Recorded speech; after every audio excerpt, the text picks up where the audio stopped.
Hi, everybody. This is Silvio Canto in Dallas, Texas on Monday, February the 19th. Welcome to our video commentary. Happy President's Day. This is the day that we remember the 45 men who have served as President of the United States. It's one of my favorite holidays, uh, partly because it really forces you, if you really want to study the holiday, it really forces you to go back and read about these men and their great stories. Now, when I first came to the United States in the 1960s, we actually broke President's Day into Washington's birthday, which is the 22nd of February, and Lincoln's birthday, which is the 12th of February. Now, I don't remember, I have to tell you, I don't remember whether they were both federal holidays. I don't remember that. I think they were celebrated. I know in school we celebrated it, but I don't know exactly when it became a federal holiday. Maybe in the 70s that happened. But I remember as a kid, we used to have Washington's birthday and then Lincoln's birthday, and that's how we celebrated these two great American presidents. When you look at President's Day, obviously you have to break up the presidents into different groups. And it all starts with George Washington, who I think it wasn't just that he was number one. It was just that I think in so many ways he was the indispensable man. You don't like to think of an indispensable man when you're talking about a constitution or a country run by laws. But it's hard for me to believe that this country would have turned out as well as it did had it not been for the character, the integrity of George Washington. I think that that's unmistakable if you read his life and if you read what his contemporaries felt about him. He was the one man who I think everybody trusted with the power of the presidency. And then, of course, I think his greatest achievement, besides everything else that he did, perhaps his greatest achievement was actually walking away from the presidency, as he did in 1797 when John Adams became the second president. I think the fact that he could walk away from power, I think without question, is one of the most amazing things that he did as president. So it starts with Washington. Then, of course, you go into some of the others. For a while there were lots of founding fathers like Jefferson, Adams, Madison, Monroe. Jefferson and Adams, of course, were a really interesting pair. And if you read their stories, what you'll find is that they were political rivals in 1800, became very bitter rivals. But then toward the end of their lives, they patched it up. And they patched it up with a great number of letters that they wrote to each other. And they became great friends by letter. They never saw each other, but they became great friends with their correspondence. And here's one of the most amazing things about American history. Jefferson and Adams both died on July 4th, 1826, or the 50th anniversary of the Declaration of Independence. Obviously, that's an amazing, amazing story that would happen. Two of the men most responsible for the Declaration of Independence died on the 50th anniversary of that incredible document. Then, of course, it takes you up to Lincoln. Lincoln was, in my opinion, the most important president because he held the nation together. Washington was the founding father, but Lincoln was the man who kept the country together during the Civil War. Lincoln is also a great character to read about. His books, his sense of humor, his quotes, it's just absolutely, absolutely incredible.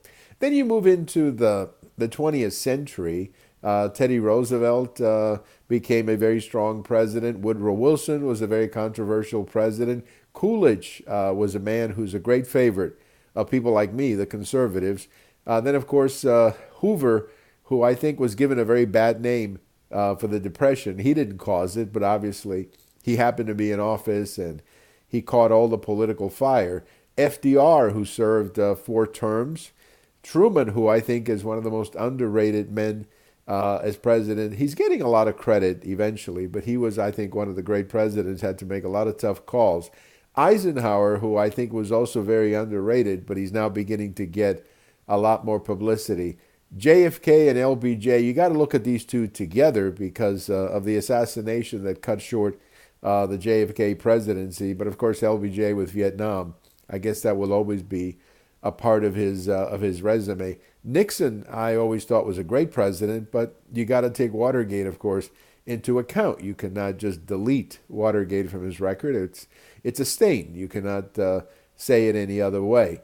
I always thought Gerald Ford was just an amazing president. And I think for a man like him to be available at that time, I really think he held the country together after Watergate. And now I'm beginning to see more and more historians giving him credit for that. Jimmy Carter was a disaster. I mean, frankly, he should have never been elected. He was completely unfit for the job.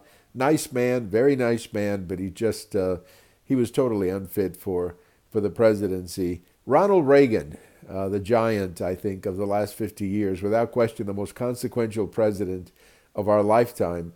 Ronald Reagan has had a tremendous influence and continues to have influence in our politics today.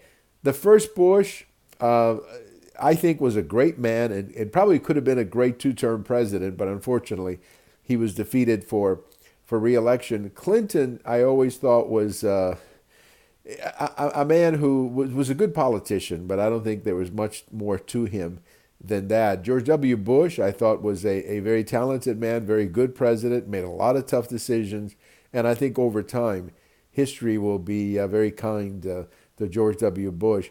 Barack Obama, I think in many ways was a reaction to Bush because of the war, but I think in many ways, like Jimmy Carter, was not really fit to be president, didn't have the right personality or the right experience for the job, and I think in many ways it would have been better if Senator Obama had been in the Senate for maybe another 10 years or so that he would have gotten a better idea of what the presidency was all about. And then, of course, it brings us to the current occupant, Mr. Trump.